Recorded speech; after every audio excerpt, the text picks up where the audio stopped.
현재 러시아 내부에서 역사상 처음 있는 일이 벌어지고 있습니다. 러시아 경제가 붕괴되고 전쟁이 블라디미르 푸틴에게 파국적으로 흘러가면서 한 특정 집단이 조용히 러시아 내부에서 정권 교체를 준비하기 시작했습니다. 그 집단은 푸틴의 가장 가까운 동맹입니다. 바로 중국 공산당 자체를 말하는 것입니다. 충격적인 새 보고서에 따르면 베이징은 푸틴이 사라진 후 권력을 잡을 가능성이 있는 특정 러시아 관리들과 조용히 직접적인 관계를 구축해왔다고 합니다. 그리고 설상가상으로 중국만 그런 게 아닙니다. 이제 와일드베리스 같은 기업들조차 푸틴을 버리고 있고 러시아의 이웃 국가들도 푸틴에게 직접 전쟁을 멈추라고 말하고 있습니다. 러시아에게 상황이 좋지 않아 보입니다. 러시아 내부에서도 점점 더 많은 사람들이 푸틴에게 직접 이 특별 군사작전을 중단하라고 요구하고 있습니다. 상황이 너무 나빠져서 이제 FSB가 정부를 비판하는 사람들을 살해하는 데까지 이르렀습니다. 그래서 이번 영상에서는 지난 2주 동안 푸틴의 동맹체제가 어떻게 무너지기 시작했는지 설명해 드리겠습니다. 중국이 푸틴의 죽음을 준비하는 듯 행동하는 이유와 그 배경을 살펴보겠습니다. 베이징의 특정 포스터는 시진핑과 푸틴의 관계가 얼마나 좋은지 잘 보여줍니다. 그리고 물론 이번 영상에서 이란에 대해서도 이야기해야 합니다. 왜냐하면 이란이 우크라이나를 폭격할 준비를 하고 있는 것으로 보이기 때문입니다. 시작하겠습니다. 제 이름은 쌤입니다. 비즈니스 베이직스를 시청 중이십니다. 가장 흥미로운 부분부터 다루겠습니다.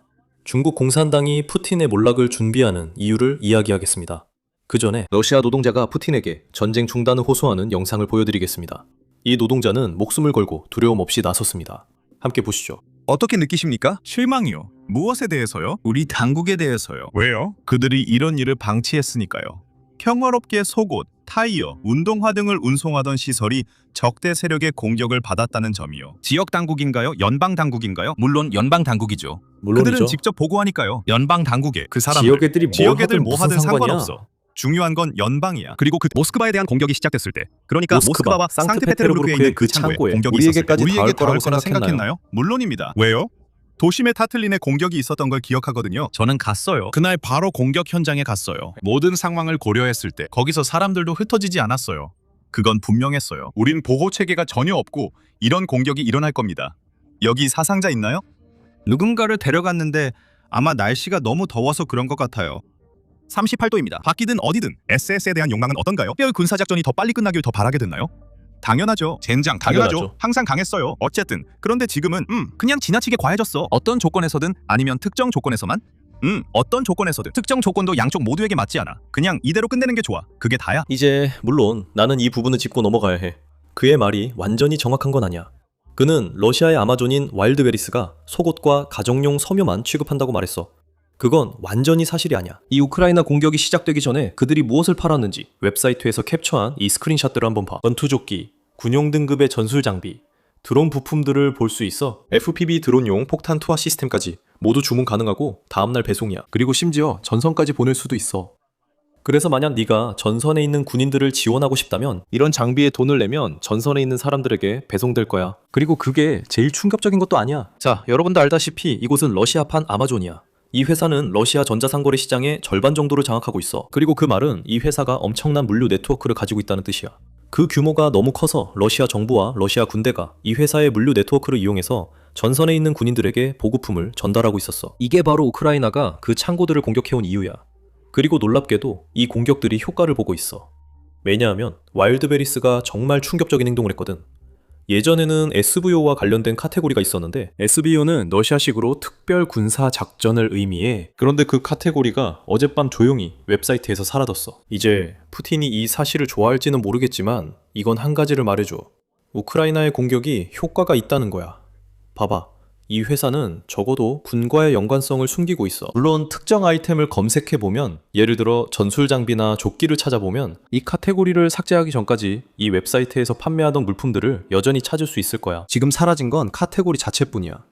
예전에는 SVO라고 불리는 카테고리가 있었지. 러시아어로는 특별 군사작전이야. 이제 그 카테고리는 없어. 엄밀히 말하면 이건 진짜 배신은 아니야. 하지만 이 영상에서는 푸틴이 겪는 배신에 대해 다룰 거야. 카자흐스탄 대통령이 푸틴 앞에서 한 것처럼 말이야. 그는 푸틴 옆에 앉아서 이렇게 말했어. 이 전쟁을 그만둬야 해.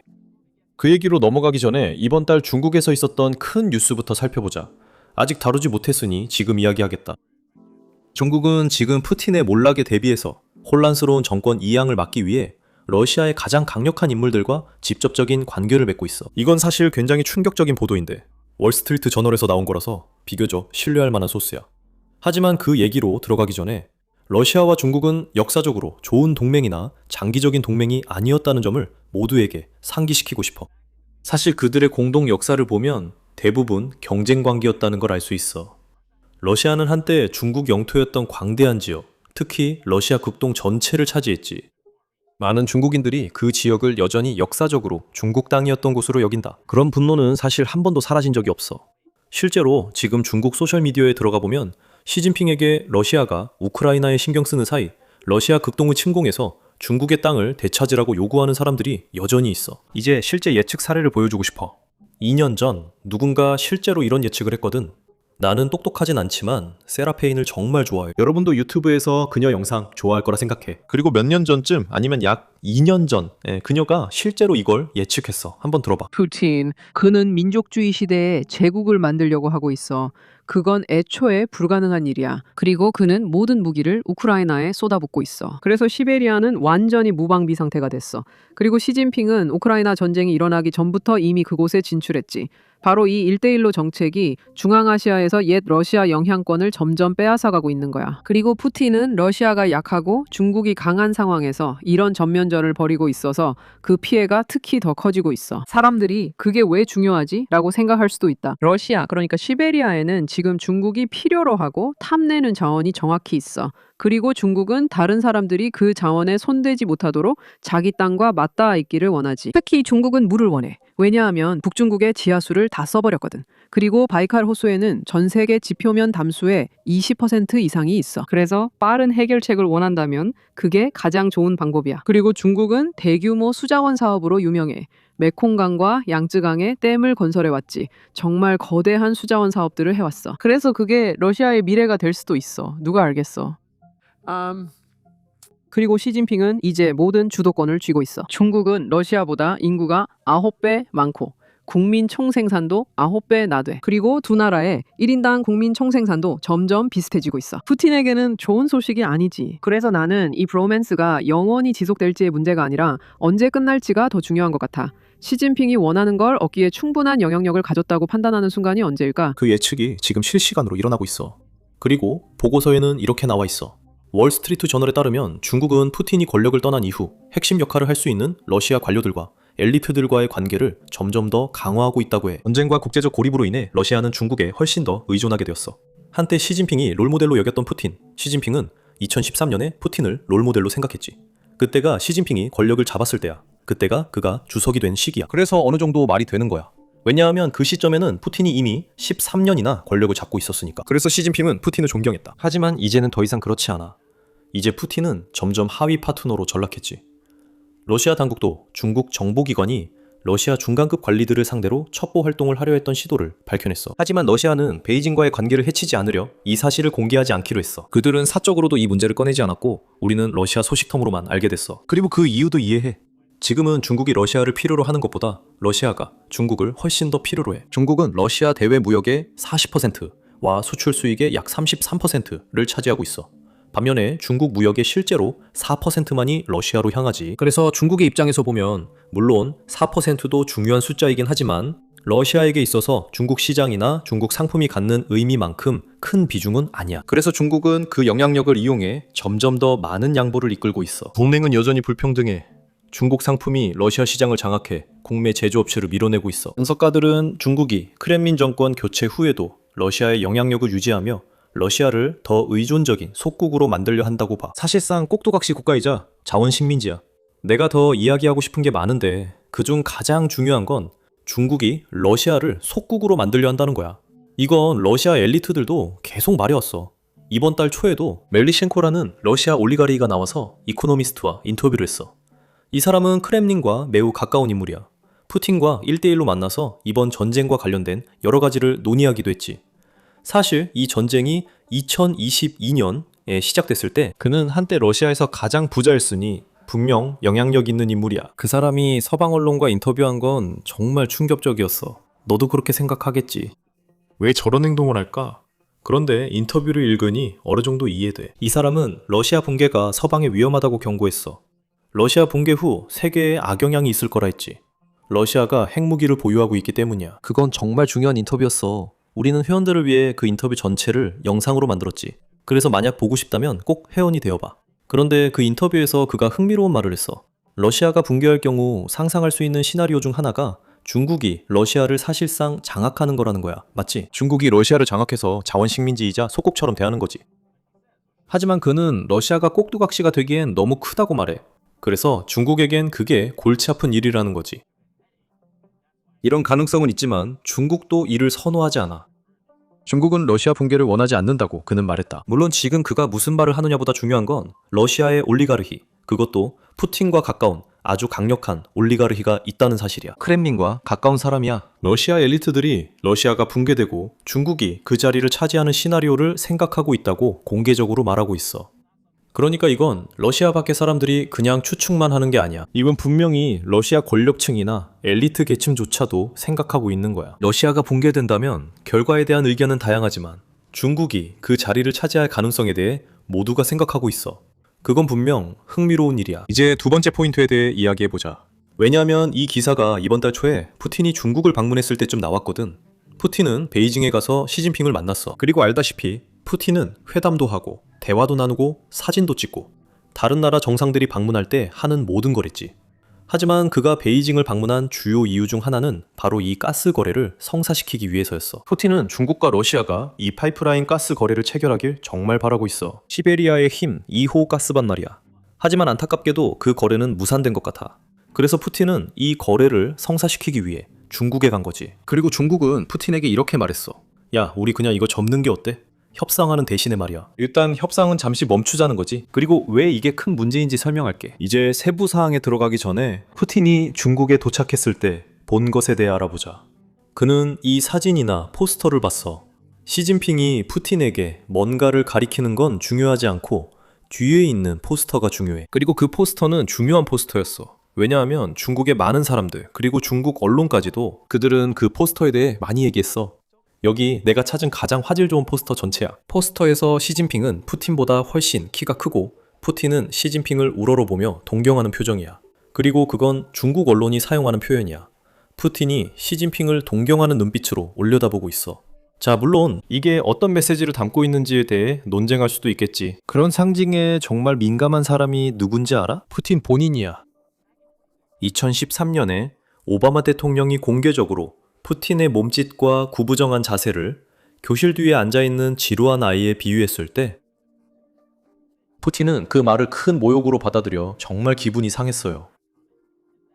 그리고 그 한마디가 실제로 미국과 러시아의 관계가 냉각되는 데 일조했어요. 이 일은 2013년에 있었고 2014년 푸틴이 크림반도를 점령했습니다. 그래서 미국과 러시아 관계에 더 큰 영향을 줬다고 확신합니다. 관계가 더 악화되는 데 영향을 미쳤죠. 하지만 푸틴은 그런 발언을 매우 개인적으로 받아들였고 그 발언이 미국과 러시아가 서로를 대하는 방식, 그리고 푸틴이 오바마 대통령을 대하는 방식에 영향을 미쳤습니다. 게다가 선전 포스터는 특히 중국과 러시아를 이야기할 때 아주 특정한 역사적 함의를 지니고 있습니다.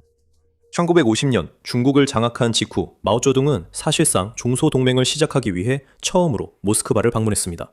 그리고 그가 도착했을 때 그는 푸틴이 본 것과 비슷한 장면을 목격했습니다. 그는 소련의 선전 포스터를 봤는데 그 포스터에는 이오시프 스탈린이 마오쩌둥보다 약간 더 키가 크게 그려져 있었습니다. 그리고 그런 연출은 의도적이었습니다. 전문가들에 따르면 러시아, 즉 당시 소련은 시각적으로 스탈린을 관계에서 형처럼 선임 파트너로 자리매김하고 싶어 했습니다. 우리가 말하는 바로 그 표현이죠. 하지만 실제로 그 포스터는 조작된 것이었습니다. 마오쩌둥은 실제로 스탈린보다 몇 인치 더 컸습니다. 그래서 이건 키 차이가 근소한 수준이 아니라 둘 사이에는 큰 차이가 있었습니다. 하지만 그럼에도 불구하고 그들은 마오쩌둥을 더 작게 그리고 스탈린을 더 크게 그린 대형 포스터를 내걸었습니다. 그리고 물론 스탈린은 그것을 알아차렸죠. 그리고 그 관계가 어떻게 됐는지 우리 모두 알죠? 냉전 시기에는 중국과 소련 사이에 큰 문제가 있었습니다.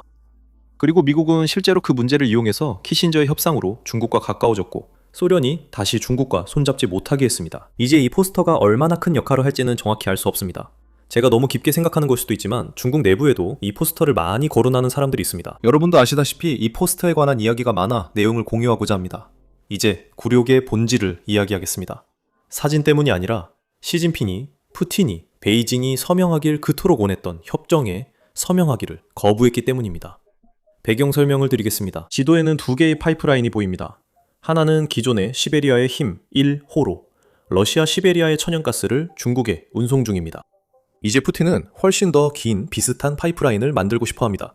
그리고 물론 그것은 시베리아의 힘 2호입니다. 이 파이프라인은 러시아의 서시베리아 가스전과 북극 가스전을 중국과 직접 연결하게 됩니다. 이제 여기서 중요한 점이 있습니다. 그 가스전들, 즉 새로 개발된 가스전들입니다. 그 가스전들은 과거 유럽에 가스를 공급했습니다. 그리고 이제 푸틴이 유럽 국가를 침공했기 때문에 유럽 고객들은 러시아산 가스를 사는데 별로 내키지 않습니다. 그리고 그들이 곧 마음을 바꿀 것 같지도 않습니다. 그래서 러시아, 정확히는 푸틴이 러시아로의 전환이라는 계획을 직접 시행했습니다.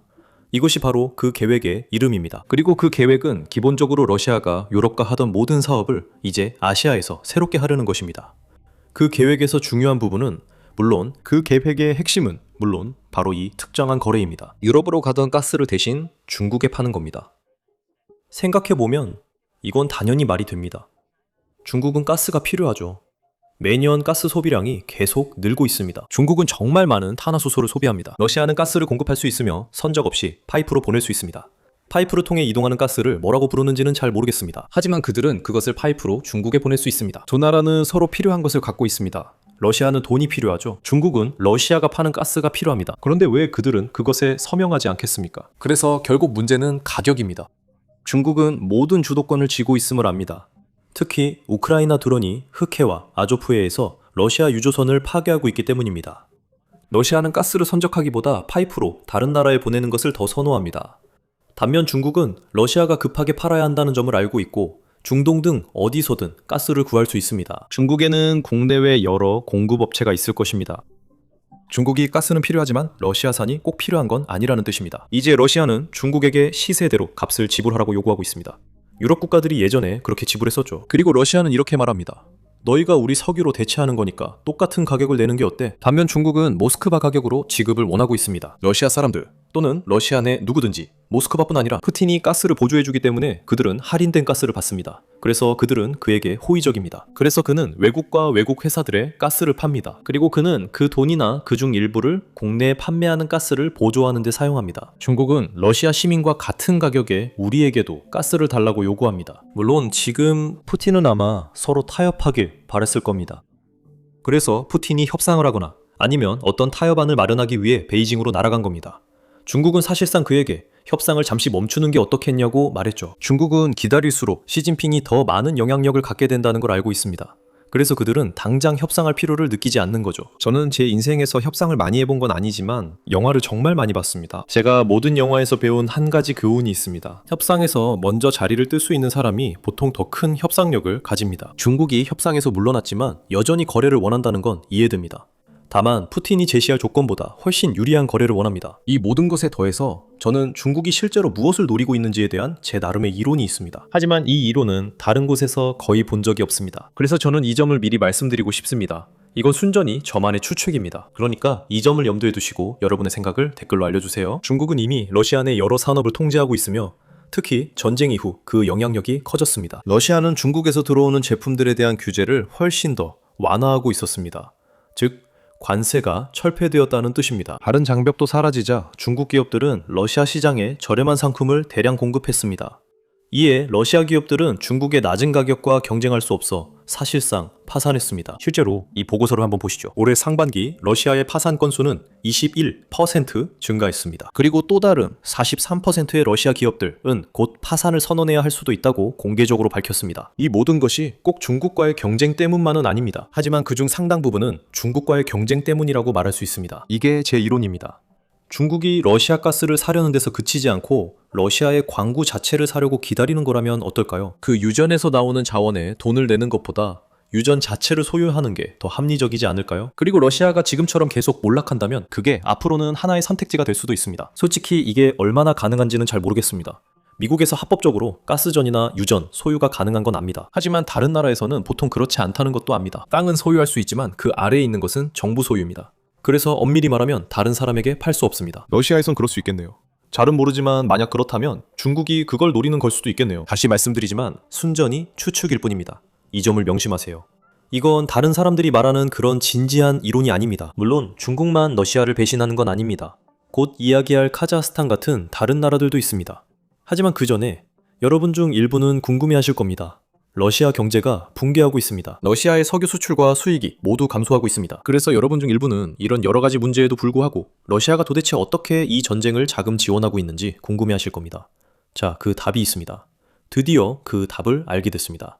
이제 그 답을 말씀드리기 전에 아래 좋아요와 구독 버튼을 눌러주시면 감사하겠습니다. 정말 알고리즘에 큰 도움이 됩니다. 이제 이 보고서를 살펴보죠. 처음에 러시아는 부채로 전쟁 자금을 마련하려 했습니다. 더 많은 채권을 팔고 돈을 빌려줄 사람들에게서 자금을 조달하려 했던 겁니다. 그것이 그들의 계획이었습니다. 하지만 안타깝게도 러시아 경제가 돌아가는 상황 때문에 투자자들은 러시아 채권을 그다지 사고 싶어 하지 않았습니다. 사실 지난 한 달, 즉 지난 30일 동안 러시아 재무부는 자금 조달을 위해 4차례에 걸쳐 채권 경매를 진행했습니다. 그리고 어떻게 됐을까요? 4번의 경매 모두 러시아 채권에 아무도 입찰하지 않아 취소됐습니다. 러시아는 채권을 팔려고 했지만 아무도 사지 않았죠. 세계 2위 군사력을 가진 나라에겐 매우 창피한 일입니다. 하지만 그럼에도 불구하고 상황이 너무 나빠져서 재무부는 앞으로 더 이상 채권 판매나 경매를 전혀 하지 않겠다고 발표했습니다. 즉 푸틴이 이 전쟁 자금을 어떻게 마련하고 있는지에 대한 진짜 답은 러시아 금 보유고에서 금을 팔고 있다는 것입니다. 러시아 중앙은행의 자체 공개 자료에 따르면 러시아는 올해에만 연방 예산의 구멍을 메우기 위해 보유하고 있던 금에서 44톤을 팔았습니다. 이는 사상 최대 규모의 매각입니다. 물론 크렘린이 남은 금 보유량을 공개하지 않기 때문에 전체 금 보유고에서 어느 정도 비율인지는 정확히 알 수 없습니다. 하지만 누군가가 저축을 꺼내 쓰고 있다는 건 아무래도 상황이 좋지 않다는 의미겠죠. 애초에 시작하지 말았어야 할 전쟁에 돈을 쓰기 위해서입니다. 이 모든 이야기는 러시아의 현 상황을 단 한 장면에 담은 가장 웃긴 영상으로 이어집니다. 러시아 노동자가 인터뷰를 받고 있는데 러시아 경제가 얼마나 잘 돌아가고 있는지에 대해 질문을 받고 있습니다. 그리고 그는 이렇게 말합니다. 모든 게 괜찮다고 합니다. 러시아 노동자라면 당연히 그렇게 말하겠죠. 하지만 아쉽게도 그의 뒤를 보면 모든 게 괜찮지 않다는 걸 알 수 있습니다. 이 영상 보시죠. 우리 러시아에 대한 자부심입니다. 왜 하필 자부심이죠? 왜냐하면 아니요, 그들이 무슬림들이 모든 배우려고요. 것을 잘 해내고 있으니까요. 모든 것이 모노스트라 괜찮아요. 플러스. 여기 모든 것이 아주 좋아요. 모든 것이 훌륭해요. 혹시 있다고 생각해요. 앞으로 걱정할 게 있을까요? 걱정이요? 걱정할 일은 시간이 지나면 알 것 같아요. 가을이 오면 야스나산까지 모든 게 저를 분명해질 지켜본 거라 로브이. 생각해요. 왜 하필 가을인가요? 우리가 이걸 얼마나 더 참을 수 있을까요? 이 모든 것에 대한 결정, 아마 결정을 내려야 할 것 같아요. 그게 제 생각입니다. 그건 인공지능이 아니라 실제 영상이었어요. 앞서 말했듯 푸틴을 배신한 건 중국 측뿐만이 아니었습니다. 카자흐스탄 대통령도 푸틴이 예상하지 못했을 행동을 했습니다. 그들은 회의 중 함께 앉아 있었습니다. 지도자들이 모이면 여러 사람이 함께 앉고 테이블 앞자리에 앉은 사람이 발언하는 회의를 합니다. 카자흐스탄 대통령은 공개적으로 푸틴에게 이렇게 말했습니다. 이 전쟁을 멈추는 게 어떻습니까? 많은 사람들이 죽고 있습니다. 푸틴의 반응을 잘 지켜보세요. 그는 바로 이 사람 옆에 앉아 있으니까요. 저는 숨길 게 없습니다. 저를 보세요. 저는 신호를 많이 받고 있음을 숨기지 않겠습니다. 제가 유럽에서 전화로 그 사실을 알려드렸습니다. 미국에서도 마찬가지였습니다. 현재 상황에 대한 신호입니다. 우크라이나와 러시아 간의 갈등 상황입니다. 제 생각에는 저는 처음부터 이것이 국가 간의 갈등이라고 말했습니다. 국가 간의. Государственные конфликты, межгосударственные. 우리는 어떤 내전에 대해 말하는 게 아닙니다. 우리는 항상 우크라이나 국민들을 대해왔습니다. 그들의 문화와 언어를 존중해왔습니다. 그리고 우리는 이 갈등의 본질이 우리를 포함한 많은 사람들에게 완전히 명확하지 않다고 믿습니다. 이 갈등의 본질은 많은 사람들에게 그다지 명확하지 않습니다. 우리에게도 마찬가지입니다. 만약 갈등이 있었다고 가정해 봅시다. 아제르바이잔과 아르메니아 사이의 동결 분쟁을 포함해서 이 갈등의 본질은 이 갈등의 기원은 우리에게 완전히 명확했습니다. 그들은 역사의 깊은 곳까지 파고들었습니다. 하지만 여기서는 매우 어렵습니다. 그리고 저는 그렇게 이해합니다. 당신은 알래스카 앵커리지에서 열린 회의에서 최대한의 외교적 유연성을 보여주셨습니다. 이것은 제 소박한 의견일 뿐입니다. 저에게 의견을 묻고 있기 때문입니다. 아마도 이제 이 갈등을 잠시 멈추고 이스탄불, 2.0 공식으로 돌아갈 때가 된 것 같습니다. 그곳에서 상당한 성과가 있었으니까요. 중요한 성과들이 있었습니다. 그리고 당연히 열강들의 보장 아래 러시아를 포함해서 앞으로 나아가기 위해 좋아. 그리고 계속 진행하자. 그것은 푸틴이 대통령이 전쟁을 끝낼 때가 됐다고 말했을 때 지었던 표정이었어. 거기 앉아있는 게 전혀 즐겁지 않은 표정이었지. 그런데 다행히도 이 모든 상황에서 푸틴에게는 그의 곁에 서줄 한 나라가 있어. 그 나라는 이란이야. 이란 언론은 공개적으로 우크라이나를 폭격하는 걸 두려워하지 않는다고 밝혔어. 그리고 그 이유를 보여줄게. 어제 아침 젤렌스키 대통령은 우크라이나가 러시아와 이란 사이에서 군사 화물을 운송하던 카스피해의 선박을 성공적으로 타격했다고 공개적으로 확인했어. 지금 화면에 보이는 곳이 바로 카스피해야. 그리고 북동쪽, 즉 위쪽을 보면 러시아 국경이 있어. 그리고 그 반대편, 남쪽에는 이란이 있는 걸 볼 수 있어. 이란 국경이야. 지금까지 수년 동안 러시아와 이란은 카스피해를 무기, 드론, 미사일 부품을 은밀하게 운송하는 통로로 사용해왔어. 상상할 수 있는 모든 것들이야. 사실 많은 샤헤드 드론 부품들이 두 나라 사이에서 조용히 이동했어. 그리고 샤헤드 드론이 우크라이나에서 아파트와 쇼핑몰을 파괴하고 민간인들까지 죽이고 있다는 걸 너희도 알잖아. 그래서 우크라이나가 그 선박들을 공격한 거야. 그런데 있잖아. 이란의 반응은 이란이 전쟁에서 어느 편에 서 있는지 정말로 드러냈어. 이게 이란 언론이 말하는 내용이야. 그리고 곧 이란 정부가 뭐라고 말하는지도 보여줄게. 많은 사람들이 미국에 반대하는 나라를 무조건 지지하는 경향이 있다는 걸 알아. 이 영상을 보고 있는 분들은 아마 그런 습관이 없을 거라고 확신하지만 여러분도 그런 습관이 있는 사람들을 알고 있을 거야. 많은 사람들이 미국 반대만으로 이란의 폭력 정권을 지지하고 있어. 그러면서도 그 같은 정권이 러시아와 한통속이라는 사실은 깨닫지 못하고 있지. 그 정권은 우크라이나 내에서 수천 명의 목숨을 앗아간 책임이 있어. 그 같은 정권은 이란 내에서 수십만 명의 목숨을 앗아간 책임도 있어. 하지만 그럼에도 불구하고 이란 국영 언론이 방금 발표한 성명을 한번 살펴보자. 이란 언론이 우크라이나를 탄도미사일로 직접 타격하겠다고 공개적으로 위협하고 있어. 이들은 우크라이나 전역이 이란 탄도미사일 사정권임을 보여주는 사진도 올렸고 초대형 카락과 카4도 포함돼. 하지만 그건 미사일 낭비일 거야. 물론 젤렌스키를 반대하는 건 언론만이 아니지만 이란 내부에서는 언론이 정부에 의해 통제된다는 점을 기억하는 게 중요해. 그러니까 이건 정부를 대변하는 국영 언론의 입장이야. 하지만 그럼에도 불구하고 이란 관리들이 아무 이유 없이 직접적으로 우크라이나를 비난하고 있어. 그냥 알다시피 러시아가 우크라이나를 두고 쓰는 것과 같은 표현을 쓰고 있어. 한번 봐봐. 이 사람이 많은 사람들이 지지하는 이란 외무장관이야. 이 영상을 보는 사람들은 분명히 그를 지지하지 않겠지만 미국에는 아무 이유 없이 이 사람을 지지하는 사람들이 많아. 이게 그가 발표한 성명이야. 젤렌스키가 이란 상선을 공격해서 선원이 사망했다. 유엔 헌장을 노골적으로 위반한 것으로 이스라엘의 사주로 유럽을 전쟁에 끌어들이려는 행위야. EU 고위 대표 칼라스와 라브로프 외무장관과의 통화에서 내가 키이우의 무임승 차자가 한 행동은 그냥 넘어갈 수 없다는 점을 분명히 밝혔다. 이건 외교적 발언이 아니야. 이란이 이 분쟁에서 어느 편인지 명확히 밝히고 있어. 이란은 처음부터 러시아를 지원해왔어. 많은 사람들이 모르지만 이란은 러시아에 샤헤드 드론을 공급해왔지. 러시아 내에 드론 공장까지 세워서 러시아가 더 많은 드론을 생산할 수 있도록 도왔어. 게다가 이란은 이란 전쟁이 시작되기 전부터 러시아에 미사일도 제공해왔어. 그리고 물론 그 모든 미사일과 드론들은 수천 명의 우크라이나 민간인들을 죽였어. 이란의 이슬람 정권은 완전히 러시아 편이야. 동시에 우크라이나는 러시아가 이란으로 보내는 화물을 실제로 차단하고 있지. 이란이 그 무기로 중동 미군을 공격할 가능성이 높았기 때문이야. 그리고 그들을 막는 건 우크라이나야. 우리가 최근 이란 전쟁은 다루지 않았지만 곧 다시 이야기할 거야. 올해 초 이 정권이 시위 중 자국민 4만 명을 살해했다는 사실을 잊지 말자. 주제에서 벗어나기 전에 우크라이나 이야기로 돌아가자. 러시아군이 우크라이나 드론의 정유 시설 공격을 막으려는 시도를 보여주고 싶어. 이걸 방어 혁신이라고도 할 수 있어. 한번 봐. 러시아는 금속 그물망을 시연하기 시작했어.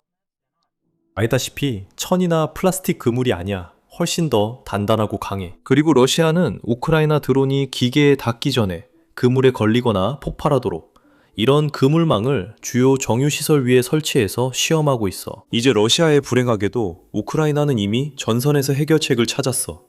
러시아군도 전선에서 비슷한 일을 했기 때문이야. 우크라이나는 혁신이 필요했고 이것이 그들의 방법이야. 울타리 기둥 폭탄이야. 이건 우리가 쇼츠랑 소셜미디어에서 다뤘던 내용이야. 그러니까 그 내용을 한번 확인해봐. 러시아는 마침내 드론 문제를 해결했다고 생각했어. 그리고 우크라이나는 이걸 만들었어. 울타리 기둥 폭탄이야. 조잡해 보이는 우크라이나 폭탄이 러시아군 관계자들을 심각하게 걱정하게 만들었어. 수년간 소형 드론이 참호 속 병사들을 수류탄이나 폭발물로 공격해왔지. 그래서 러시아군은 적응했지. 그들은 더 깊은 대피소를 파고 지붕을 두꺼운 통나무와 흙으로 보강했지. 강철판을 추가하고 벙커와 참호, 보급로 위에 드론 방지 그물을 쳤어. 사실상 모든 진지를 드론에 맞선 작은 요새로 바꾼 거지. 그리고 솔직히 효과가 있었어. 벙커 위에서 수류탄이 터지면 치명적인 파편이 주변에 쏟아질 수 있지. 하지만 그 아래에 있던 병사들은 지붕이 폭발의 대부분을 흡수해줘서 종종 살아남았어. 바로 그 약점을 우크라이나가 이용하기로 한 거야. 우크라이나는 표준 수류탄 대신 앞부분에 단단한 강철 스파이크가 달린 길쭉한 직사각형 형태의 폭탄을 만들었어. 이 폭탄은 마치 금속 울타리 기둥처럼 보이게 만들어졌지. 특히 유명한 바바야가 드론 같은 대형 드론들이 이 무기를 덮개가 있는 진지 바로 위까지 운반한 다음 수직으로 투하해. 그리고 여기서부터가 정말 영리한 부분이야. 이 폭탄은 지붕에 닿자마자 폭발하는 게 아니라 강철 끝부분이 먼저 보호층을 뚫고 들어가. 이 강철 끝은 흙, 목재, 금속판, 대드론 그물까지도 뚫어. 벙커를 관통한 후에야 지연신관이 작동해서 내부에서 폭발이 일어나. 그리고 바로 그렇게 폭발이 일어나는 거야. 그 짧은 지연이 모든 걸 바꿔. 비좁은 엄폐호 안에서의 폭발은 엄청난 피해를 주거든. 갑자기 병사들을 보호하기 위해 설계된 바로 그 지붕이 폭발을 내부에 가두는 역할을 하게 돼. 그로 인해 파괴력이 극적으로 증가하지. 이 아이디어가 이렇게 단순하다는 게 가장 놀라워. 우크라이나는 수십만 달러에 달하는 비싼 미사일이 필요하지 않았어. 대신 우크라이나는 2차 세계대전 때부터 존재해온 벙커버스터 무기의 기본 개념을 빌려와서 전선의 드론들이 대량으로 실을 수 있을 만큼 저렴하게 개조했어. 처음부터 새로 만들려 한 게 아니라 우크라이나는 단순히 그것을 더 작고 훨씬 저렴하게 만들었어.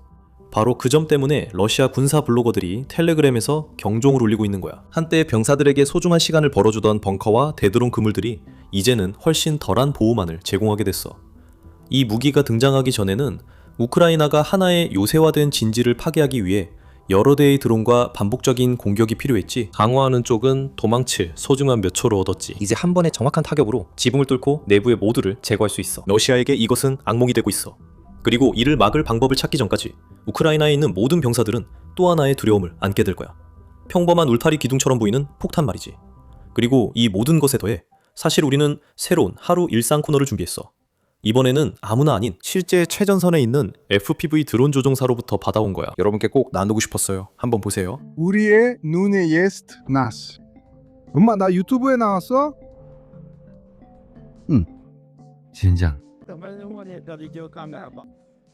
내가 이 비디오 카메라를 가지고 있어. 네, 파스. 유튜브에 나와? 여러분 안녕하세요, 선생님. 될 거예요. 좋아요 이거. 쇼야 친구. 선생님, 모두 준비됐습니다. 내려놓을게요. 당신에게 달려있습니다. 소콜. 맡기겠습니다. 우리는 들어갑니다. 괴물을 찾으세요. 10인치의 나쁜 게 가 있습니다. 당신이 세상입니다. 그건 선택사항입니다. 전쟁 하나. 이건 엉망이야. 한국분? 소라. 기다리고 있었어요. 그날을 위해. 웨스트.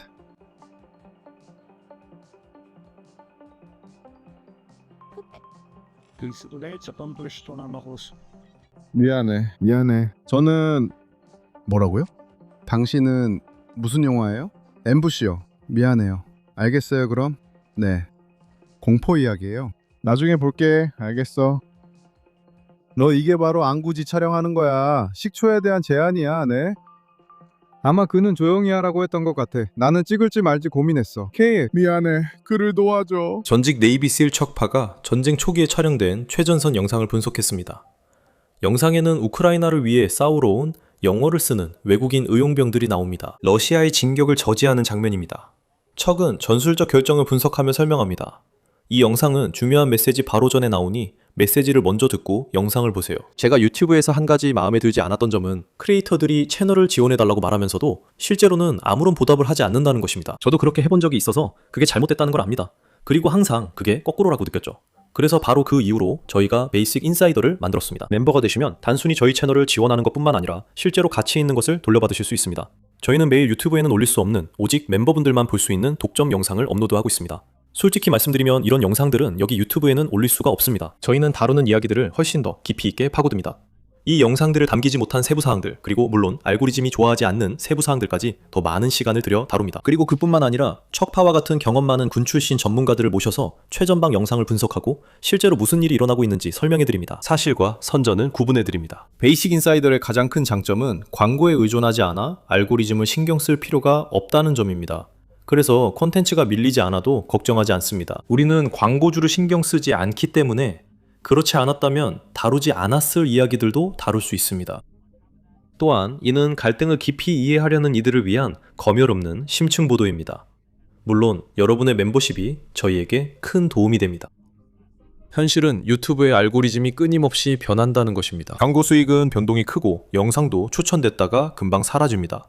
그래서 멤버십 커뮤니티를 만들면 알고리즘에 의존하지 않고 독립적으로 보도를 계속할 수 있습니다. 그래서 만약 여러분이 더 깊이 있는 분석에 관심이 있으시고 저희가 이 일을 계속할 수 있도록 도와주고 싶으시다면 가입 버튼을 누르거나 basicsinsider.com을 방문해주세요. 참고로 아이폰이나 안드로이드에서 유튜브 앱을 사용 중이라면 앱스토어가 자체 수수료를 부과하기 때문에 가격이 더 높게 나옵니다. 그래서 그 가격을 내고 싶지 않으시다면 휴대폰이나 컴퓨터의 브라우저에서 저희 채널에 접속하실 수 있습니다.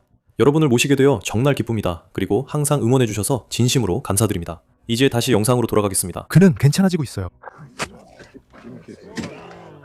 알겠어요. 오, 그거 러시아어 맞죠? 그래, 이제 그들이 전리품을 좀 챙긴 것 같아. 서프로서 저 사람들이 행 lose pose 하는 걸 보면 기분 나빠. 정말. 알잖아. 와. 그래, 맞아. 그래. 저건 청아를 막은 멀티툴처럼 보이네. 와. 저건 진짜 K반 아닌 것 같아. 그냥 말할게. 나는 교전이 어떻게 벌어졌는지는 잘 모르겠어, 쌤. 하지만 누군가 칼과 무기를 잃으면 알겠어, 그래, 좋아. 그건 내가 누구와 싸우는지 조금 알려주는 거야. 그래서 결과는 우크라이나 팀에 전사 2명 있었어? 드론 팀에서 전사자 2명, 우크라이나 쪽에서 2명, 그리고 러시아 팀에서 6명이야. 와, 그건 정말 안 좋은 교전이었네. 이건 알다시피 잠깐만. 아니야, 내가 멍청했네. 우리가 보고 있던 팀이 2명을 죽였어. 드론 팀이 2명을 죽였어. 우리가 지켜보던 팀이 6명을 더 사살했어. 알겠어. 명백하게도 튕겨나온 총알에 맞은 그 남자는 알다시피 그건 가벼운 상처야. 나도 머리에 총 맞긴 싫어. 그래서 다행이네. 그리고 네 친구가 널 볼봐줘야지. 우크라이나인들은 테르밋 수류탄 다발을 투하하는 드론을 가지고 있어. 그래서 저게 하나 터지는 거야. 정말 웃긴 건 이 보트닉 중 하나야. 우선 그들이 커튼을 올리고 있어. 그리고 이 남자가 실제로 물병을 집으려고 해. 그게. 그래, 알겠어. 똑똑하지 그거 잘 않네. 해봐. 하지만 이게 뭐냐면 테르밋 수류탄 다발을 싣는 거야. 그리고 테르밋 수류탄은 회색 연막탄처럼 보여. 거기에는 보라색 띠가 둘러져 있어. 그건 그런 수류탄 중 하나야. 핀을 뽑고 안전 손잡이를 놓으면 돼. 하지만 그건 즉시 터지면서 테르밋과 분말 알루미늄이 제트처럼 분사돼서 점화돼. 그리고 알다시피 이런 것들은 정말 파괴를 위해 만들어진 거야. 우리는 파괴를 위해 이걸 들고 다녔지. 알다시피 우리의 암호기나 무전기조차도. 하지만 그걸 던져버려. 알다시피 차량에 던져버리는 거야. 그리고 그건 외계인 같아, 쌤. 이건 끌 수 없어. 이걸 델타급 화재라고 해. 만약 항공모함에서 이런 일이 일어나면 그들은 트랙터로 그걸 가장자리 밖으로 밀어 떨어뜨려. 이건 끌 수 없어. 그리고 그건 외계인처럼 강철을 그냥 녹여버릴 거야. 한 층에서 다음 층, 또 그 다음 층으로 계속 뚫고 내려갈 거야.